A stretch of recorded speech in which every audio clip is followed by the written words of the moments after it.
like I said earlier, I originally was writing two separate books, and I had the one that was this girlfriend's reunion and the one that was a historical fiction about these women. And then when I decided on the setting, which was a funny kind of happenstance thing, there was a detour. We normally go to the lake in the summer, and there was a detour, so we had to go around, and I saw this really amazing looking building. And I said to my husband, who's been here, longer than I have. And he said, oh, well, that's, and I'm not going to say the name because I changed the name in my book. That's, this hot springs retreat, you should really check it out, although they say it's haunted.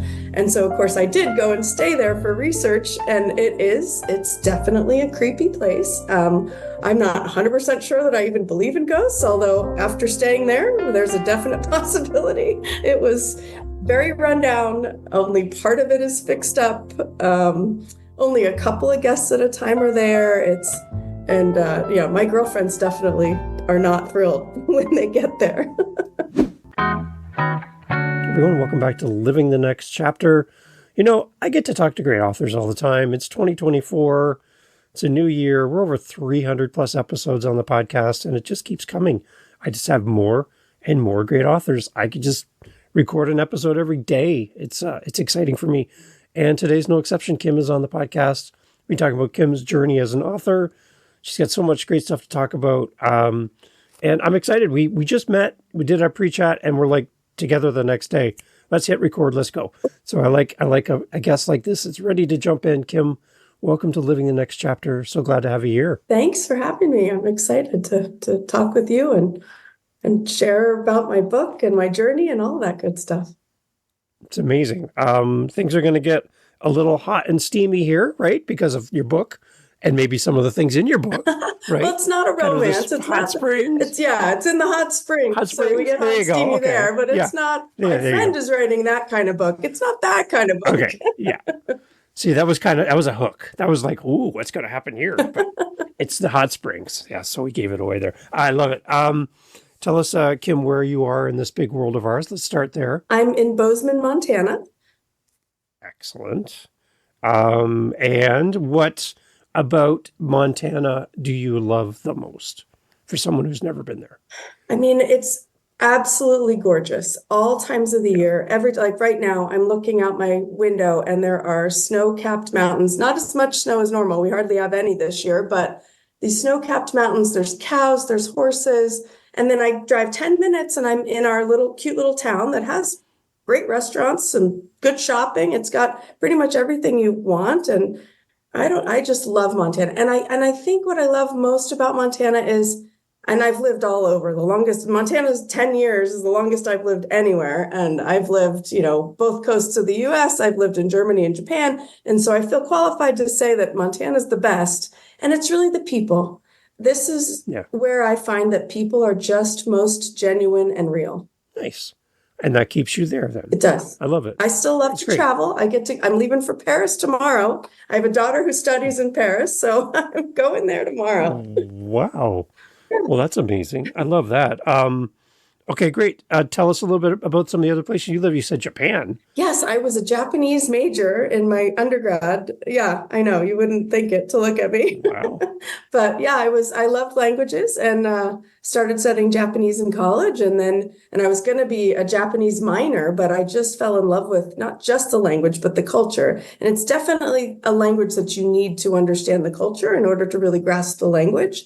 It's really, intertwined that way because there's two phonetical alphabets plus all the Chinese characters. And so I just switched and thought, when else in my life can I immerse myself in this culture? And so then I went and lived just for a semester. I wanted to stay longer, but I lived an hour and a half south of Osaka. Okay, so I actually have listeners in Japan to this podcast. Oh, cool. So would you like to welcome them and say hello? Or because this is an English-speaking podcast, and then all of a sudden my Japanese listeners are like, wait a minute. Okay, well, someone's speaking to us. Can you dust it off? I can try. It's been a long time. Let's see. It's morning here. So, ohayo gozaimasu. Watashi wa Kim McCollum to moshimasu. Hajime See?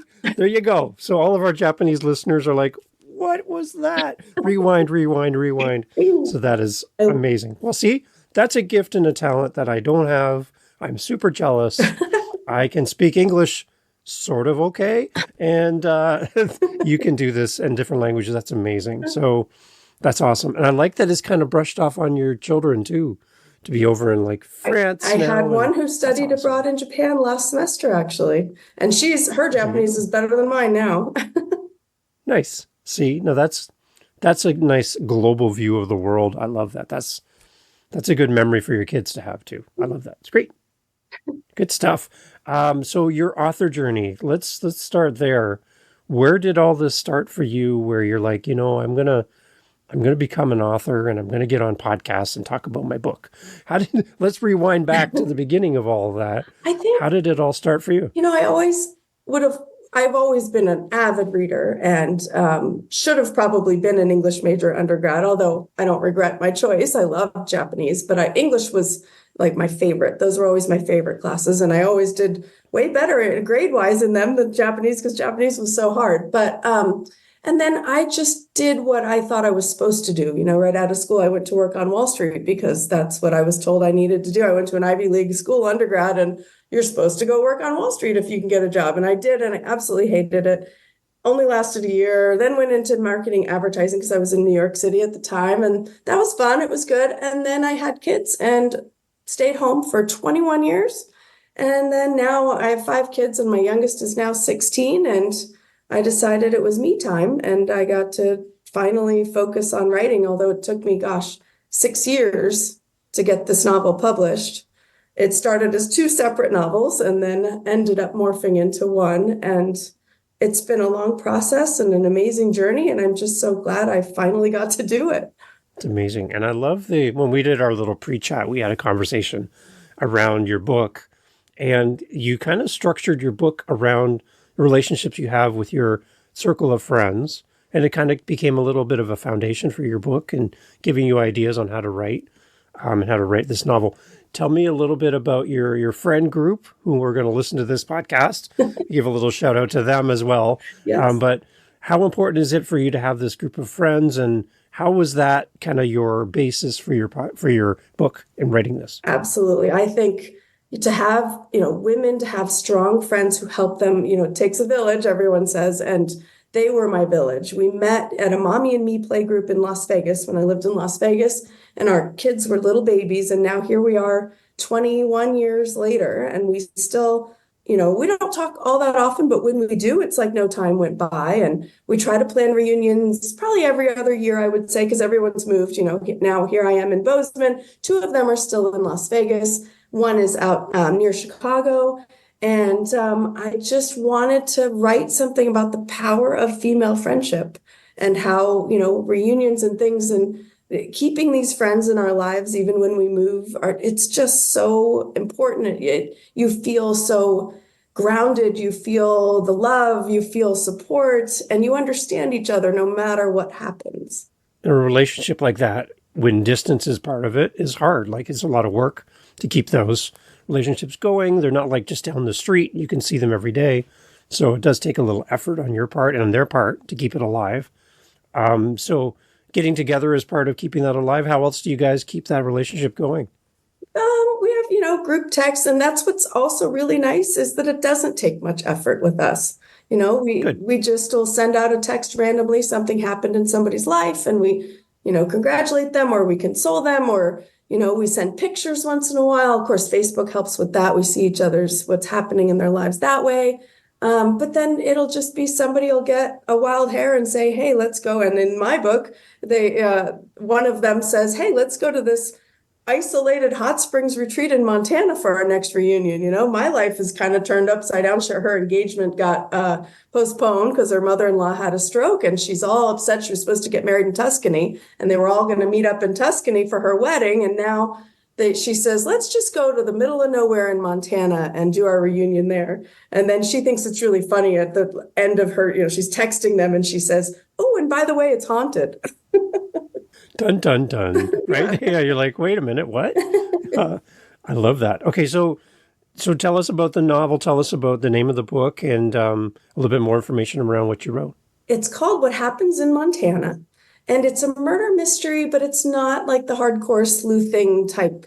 It's more, I like to think of it, if only I could write as well as Leon Moriarty, but I like to think of it more along the lines of Big Little Lies, where, somebody's dead at the beginning, but then you go back in time and you get to know these women, and it's really about their relationship. So, so somebody dies, and then these women the women had arrived like 5 days prior to the body being found. And it's about them and their relationship and navigating this weird, it's dry as well, which some of the girlfriends are really not happy about. They're like, hey, it's a girlfriend's reunion. Isn't that the best excuse to, be in your pajamas and get drunk and, do dumb stuff? And they do end up sneaking in some booze, which gets them into some trouble. But they're there having their reunion, and all these events are transpiring, and somebody ends up passing away, unfortunately. There's the one thing for an author listening is I get a lot of questions and a lot of comments around character development. And when a new author is writing, trying to picture who their character is and connect with them, it's just an imaginary person they're building for the first time, and they don't really know or have any connection with them as a character. You did something quite unique. You have your friend group, which is awesome. And then you have another character in your novel as well. And this person's a little salty, a little interesting, and you kind of had to put a face to the name. Tell us a little bit about how you did that, and tell us about that character. Exactly. Well, yeah, like you said, with my girlfriends, that was really helpful with dialogue, because I would just think, what would Cubera say right now? Or what would Kristen say? Or Bettina, and I could hear their voices. So that really helps with writing dialogue. But then I had this other character. She's almost 80-year-old whiskey swigging, kind of cranky older woman who's really funny, but she's not really intending to be funny. And her best friends are her dog and the ghost at this retreat. She doesn't really care about people, but she gets drawn into this group of women. She just can't help herself. And so to try to think of, what's she going to say and what's she thinking? A little bit my grandma. I had a very spunky grandma who I was very close to. But then I really kind of thought of her as like Betty White. And what would Betty White say or do in this situation? And it really helped me come up with ideas for funny, quirky, sometimes cranky older woman. See, that's a great tip, I think, for authors is, again, to have those voices in your head when you're writing and have a point of reference as well to kind of go, maybe even if I'm thinking as a non-author looking in, to go and watch a clip of Betty White talking on an interview or on a TV show and just listen to her for a little bit and then come back to my writing and go, okay, I feel energized and recharged. I got a little bit more Betty White in my system. And now my character, I can develop her a little bit more. Is that kind of how you kind of approached your book? Did you use Absolutely different elements of her? Yeah. Also, as writers, I'm sure, everyone listening knows we like to procrastinate, but pretend like we're not procrastinating. So yes, looking for inspiration by watching old episodes of Golden Girls was a fantastic way to both be inspired and to procrastinate all at the same time. A 2-for-1 deal. I like that. Well, and then I have the ghost tells her story.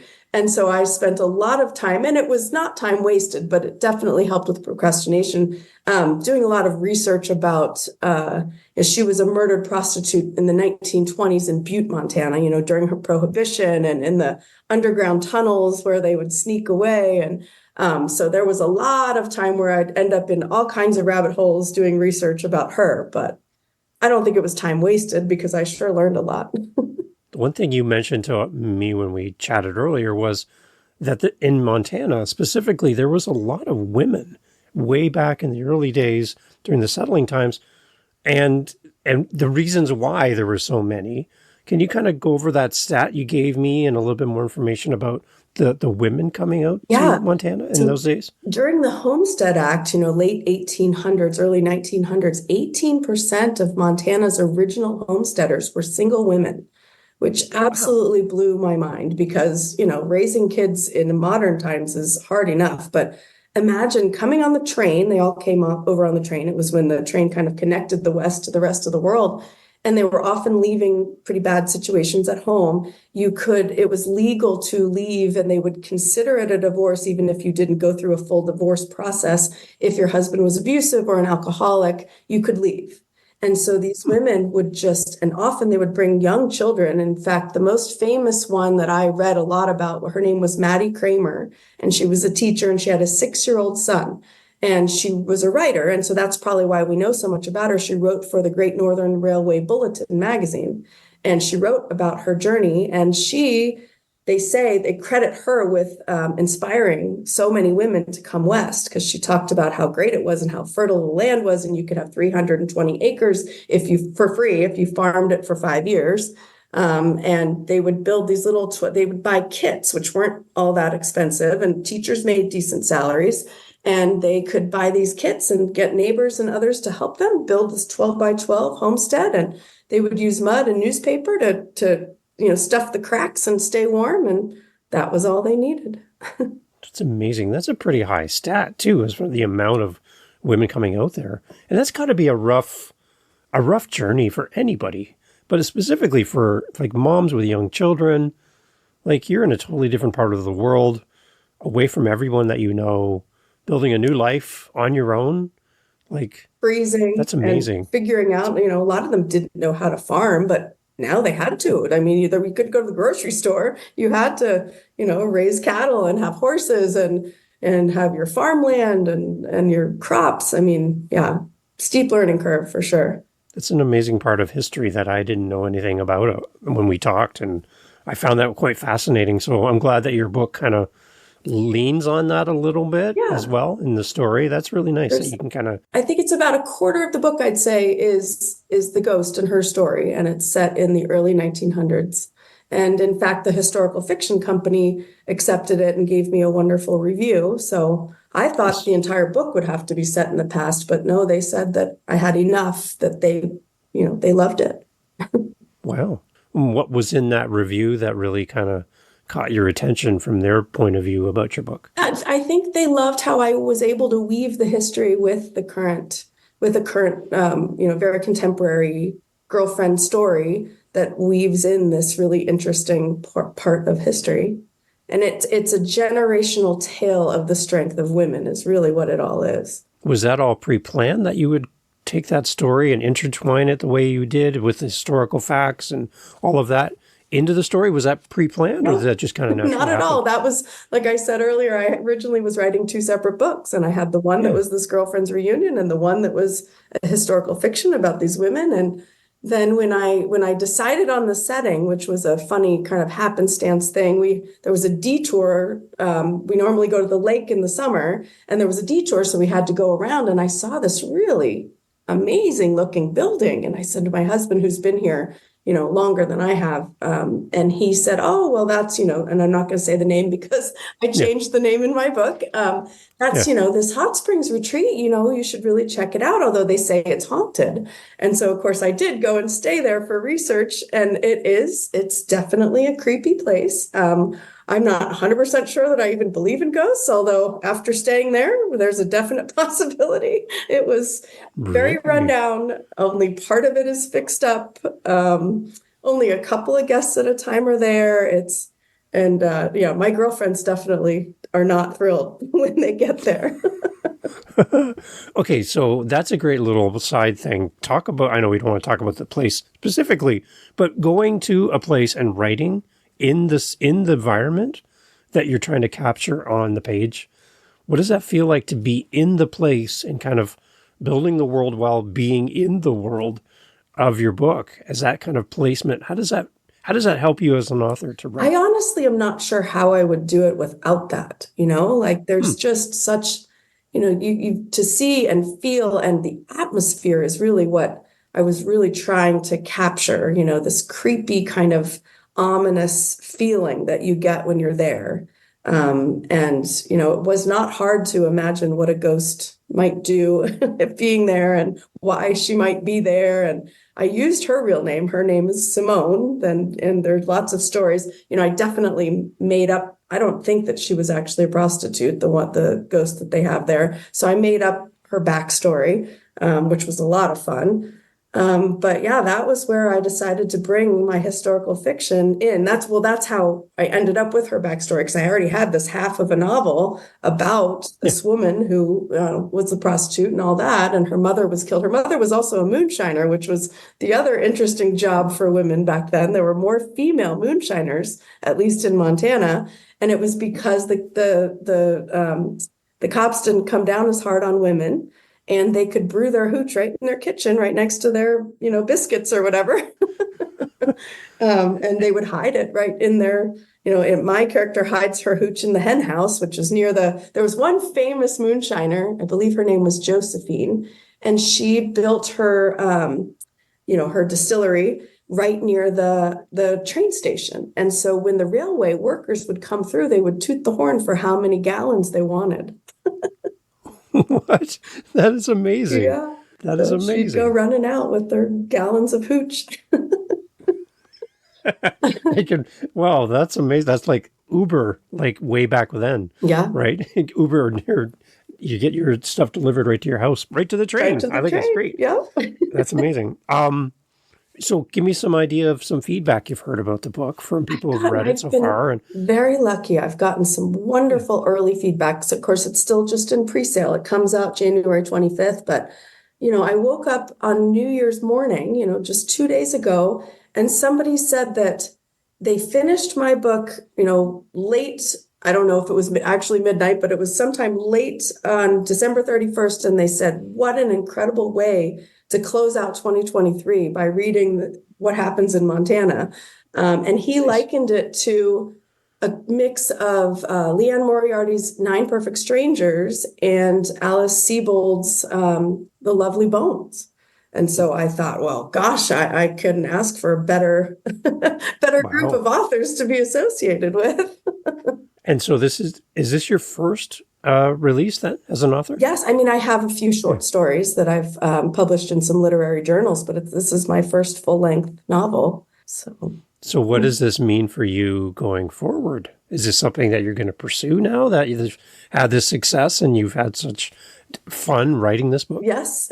I'm working on the second, and I've heard that your second novel is your hardest, and that is proving to be true. I think it's because you're so excited about the first, and you're worried about marketing it, of course, and you're just trying to get that one out into the world, and it's scary and exciting. And so it's really hard, at least for me, to try to focus on the other one. So, gosh, I think I'm 14,000 words into the other one and have been working with some writing groups and getting some positive feedback. And I've learned that my favorite thing to write is very quirky characters, like Eleanor Oliphant type characters, or a man called, is it Ove or Uva? I've heard it pronounced a bunch of different ways, but those types of quirky, almost initially unlikable characters that you end up falling in love with. And so that's what I'm doing with my next one.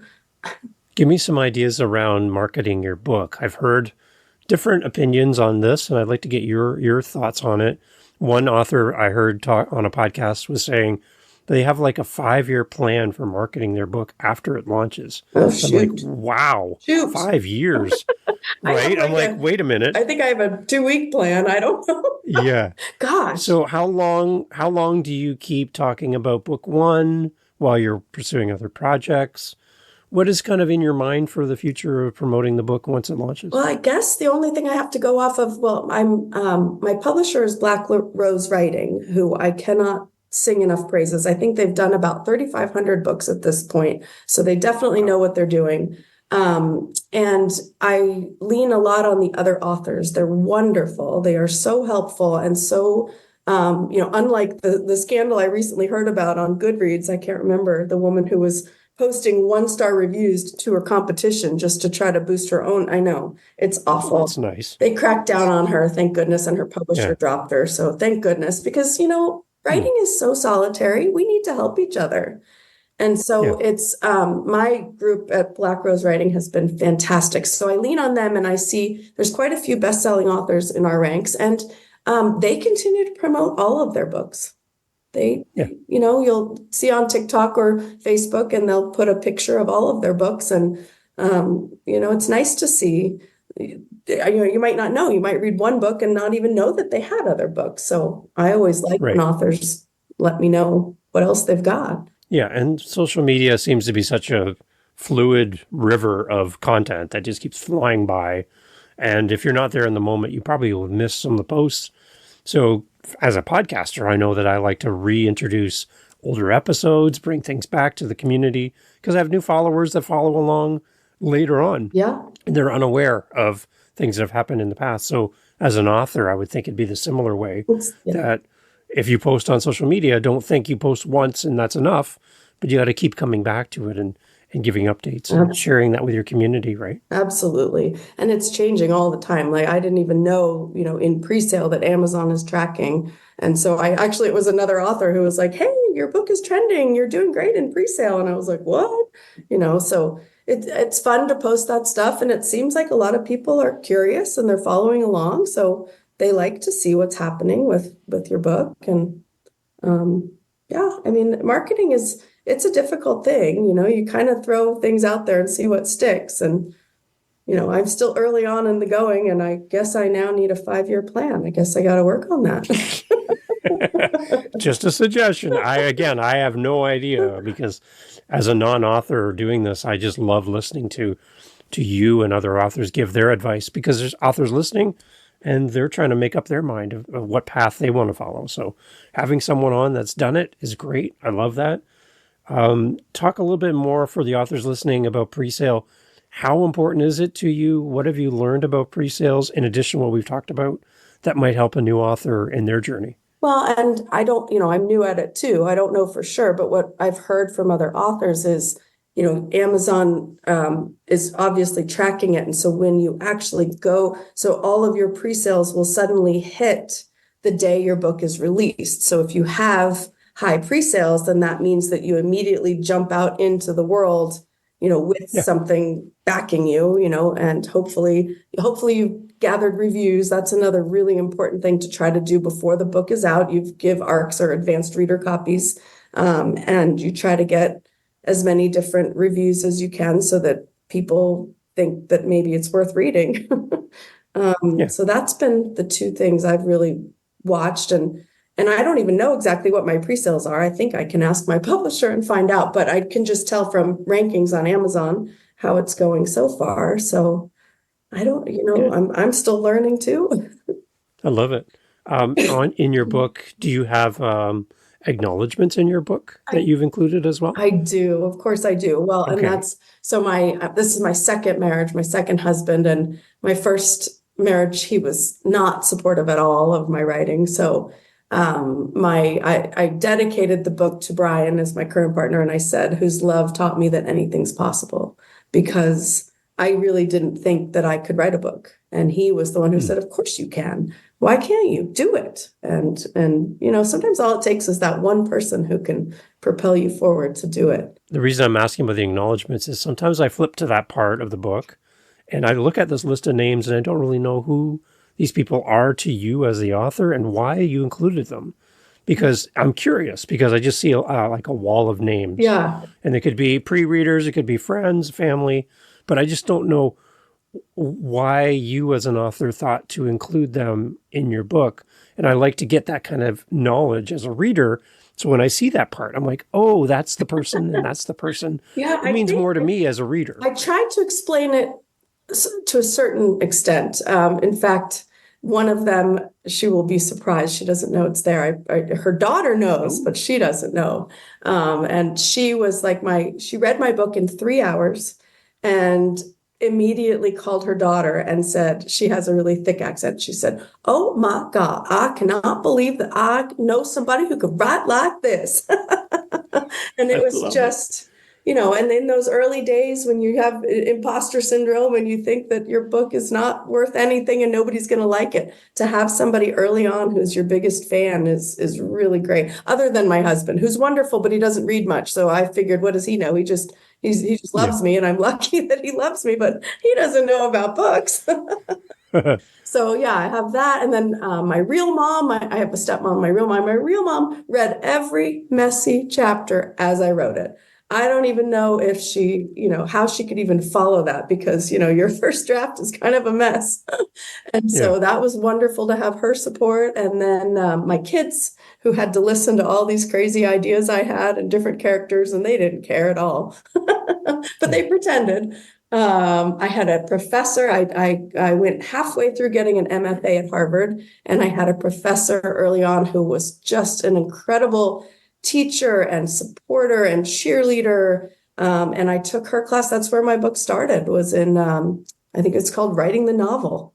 And so she's in there, and, it's just anyone who was there to let you know that you got this. And that's the whole thing about community I love, is having these people around you to support you. Again, when we talk about writing in a book, can be very solitary, and you just sitting there alone and trying to organize your thoughts and build this world.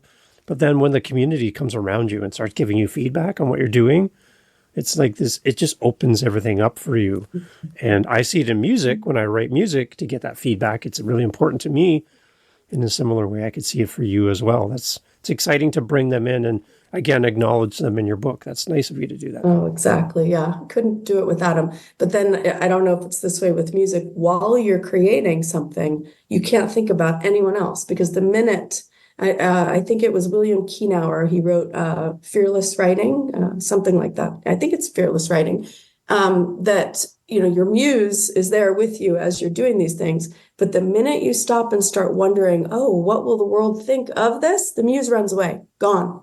You have to do it, yourself with what you want it to be, and you can't think about anyone else. And then when you finally start to think, okay, maybe I'm at the point where I can put this out in the world, it's really terrifying. But then, like you said, if you start getting some of that positive feedback, you're like, okay, I guess maybe this is going to be something that people will enjoy. Amazing. Any plans on the day the book launches to celebrate? Yes. Do you have any plans? I have What are you going to do? Party planned. I think there's about 80 people coming to my local country club, and going to be doing some signings. And yeah, I have a bunch of friends who are very, very angry that other reviewers have gotten copies and they haven't. So they'll be happy to have the book in hand. That's amazing. Okay, so what else would you like to say? Your community is going to be listening to the episode, supporting you in the launch of your book. Any words of thanks to your community that has been there with you and following you? Because this podcast is going to live into the future as well. What would you like to say to the community that's been supporting you throughout this? Oh gosh, that, like we were saying, it's not possible without them, for sure. Just like it takes a village to write a child, it takes one to write a book too, honestly. Yeah. I think about my friend Anyango is her name, and she is from Kenya, and she was in one of my classes, and we've traded our writing back and forth. She's a brilliant writer, and she's going to bring my book. She's leaving for Kenya, I think a few days after my book comes out. So she says, I'm bringing it to Africa with me, and I'm going to spread the word about my friend and her book. And, things like that is just so special and so wonderful. So yeah, it's not possible without the community. It's amazing. And we're listed in the AfriPods app in Africa. So we have listeners listening in Africa right now to our conversation. So the book is on its way, everyone. Make sure you buy a copy as well. Yes. But that's exciting to know, right? So the other thing I love too, I love audiobooks. Any thought of ever turning this into something that you could share in an audio format? Yes, I have an audiobook coming out. I don't know the release date yet, but another kudos to my publisher, because I think it was 2 or 3 weeks ago. So the audiobook could be coming out around the same time as my book. From other authors have told me it's usually about a 4-week timetable. So we'll see. But in my email, it said, choose from these 5 auditions. I was lucky enough to get 5 auditions because they wanted to do my book. So yeah, I got to listen to 5 different people and had 2 incredible choices. And from what I understand, it's in the works. Okay, so in your book, you have multiple voices then, multiple characters? I do, but it's going to be narrated by only one of them. What I mean is they auditioned and I got to choose whose voice was going to do the narration. But I do have 4 different POVs. And that was one of the things I wanted to be sure was the person doing the audition could do multiple voices. Okay. Yeah. Good. Well, that's amazing. Okay, so I'm looking forward to that. I love audiobooks as well. When I'm working or doing something else, I can pop them on and listen Me too. to fall in love with a story Me too. and all that. I'm excited about that. That's That's what, really yeah, cool. I always have an actual physical book that I'm reading, and I have an audiobook that I listen to because Montana is so spread out. I often have long drives, so it's perfect. Nice. So, okay, for the readers listening, before we wrap up, who would this book be perfect for? If you could outline the perfect reader that's going to fall in love with this, if it's not us listening right now, it's a person we know, and we know they would fall in love with this book.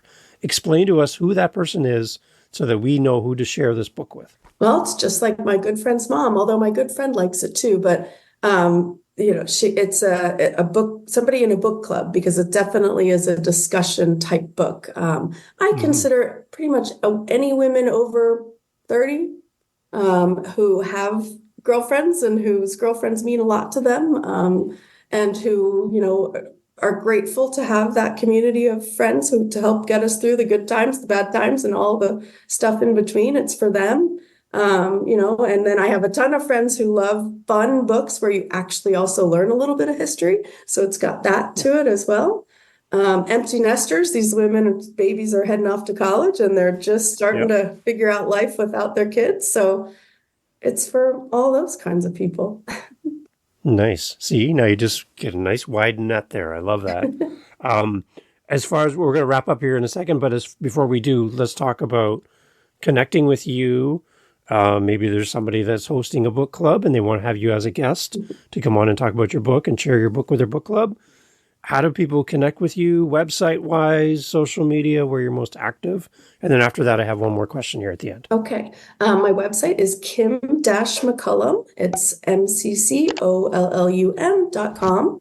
And I'm on Facebook mostly, as my son, my 16-year-old likes to make fun of me. I'm older, so Facebook is my go-to. It's author Kim McCollum is my Facebook. And of course, I'm on Instagram, not quite as much on Instagram, but I'm there. And my book is already on Amazon, like I was saying, and Barnes and Noble and all that. So yeah, I'd love to connect. And Beautiful. I actually have 3 book clubs lined up already who want me to come and sign and be there. So I'm excited for that. It's amazing. That's great. So if you have a book club and you're looking for a great person to come on and talk about their novel, you definitely got to talk to Kim. You definitely have to do that. So you mentioned earlier on in our chat, you said something around the lines of imposter syndrome. And it's something that I like to, whenever a guest mentions it in passing, as we did today, to get your thoughts and encouragement for the person listening, struggling with imposter syndrome, whether they're an author or not. We all kind of measure ourselves against the success of others and wonder, they seem so successful and I feel like I'm struggling. How do I work through that mentally? What did you do? What was your secret? Any little tips that you have for somebody who might be wrestling with this right now? I'd love to get your feedback and encourage that person listening that they can do whatever it is they want to do, write a book, whatever it is. What was it for you that helped you work through your imposter syndrome? Couple of things. One really important quote, and I wish I need to give credit and I can't remember. It could have been Brene Brown. I love her. But it was, don't let perfect be the enemy of good. Because if you don't have, and then it follows right into the next piece that I was going to say, you can't mold a ball of clay into anything if you don't first have the ball of clay. So you got to create a messy first draft. It's going to be a ball of clay. It's not going to be pretty. And like I was saying, my poor real mom read that ball of clay and helped me Yeah. sort through it. And so, yes, the community helps you through it as well. But, there were so many times where I was like, well, that's really crappy. I sat down to write and I thought that what I wrote was probably the worst thing ever and no one would ever read it. And what was I even thinking? And then sometimes I'd come back the next day and be like, yep, that was crap. Let's get rid of that and keep going. But at least as long as you are keeping going and creating your ball of clay, just don't stop. It can be crappy and maybe you'll throw it away. Or there were days where I came back to it and I was like, you know what? That's not nearly as bad as I thought it was. I can use that. That'll stay. And so, yeah, you got to write your end. I learned that the hard way. That's why I got halfway through 2 novels and then got stuck, because there's that sloppy middle they talk about. The middle can get sloppy. Write through the sloppy middle and write your end, because you need, and it might change, doesn't have to be set in stone, but you need to have a place where you're going, or else you won't go there. You'll never get there. So I think that's kind of the main tips that I received along the way. I like it. Create the destination ahead of time. Nobody's going to get on a plane or a bus and not know where it's going. Exactly. You want to know it's going to end up at a certain spot. Yep. Otherwise, you're going to be lost. So that's nice to have that kind of in mind as you're writing, to write with the end in mind. Yep. And there were plenty of days where it was really hard and I didn't know what was going to happen. And I thought about the ending and I said, well, she's got to get there somehow. So let's just make her start going. Yeah. It's amazing. Kim, thank you so much for doing this. Congratulations in advance on the launch of the book. The podcast will be out in time for that as well. And your travels are coming up and everything. Safe travels to you and with your family and all that. Thank you for doing this, and congratulations on following your dream, writing your book. And I'm sure that when the girls get together and celebrate with you, that they have a little piece in the story as well. They do, and they're coming to That's amazing. They're all flying out for my book launch party, so another reunion. I know. I love it. I love it. Well, I hope everything goes super well for you, and we're here celebrating with you as well. And thank you for making time to talk about your book. Of course. Thank you so much for having me. It's a pleasure meeting you, getting to know you. You're wonderful. I appreciate what you do for authors. Awesome. Everyone, all the information in the show notes. Make sure you go there and support great authors. When you buy the book, please leave a detailed, amazing review to tell everybody how great the book is, to share that with others, because we all look at those reviews to decide whether this is the book for us. Write something meaningful and well thought out when you review Kim's book. And again, gift this book to others. You've heard who it's perfect for. And I would love for you to share this with your community as well. Kim, thank you so much for doing this. Thank you.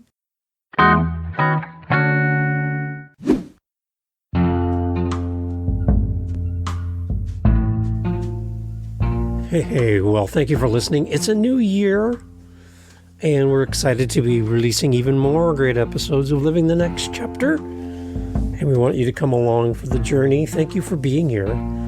If you know of an author that you would love to have featured on the podcast, an author that you enjoy, an author that brings you that excitement, that you would just love to hear them interviewed on this podcast, I would love to hear your suggestion for a future guest. And what would be a question or two that you would want us to ask them on your behalf? Go to livinginthenextchapter.com. There's a little speak pipe icon there. You can leave me a voice message. Tell me who should be on the show and give me some question ideas. And I'll use your request and reach out to that author and invite them on and give you full credit for the idea. livinginthenextchapter.com. Would love to hear your suggestion. And thank you for listening. Catch you on the next episode.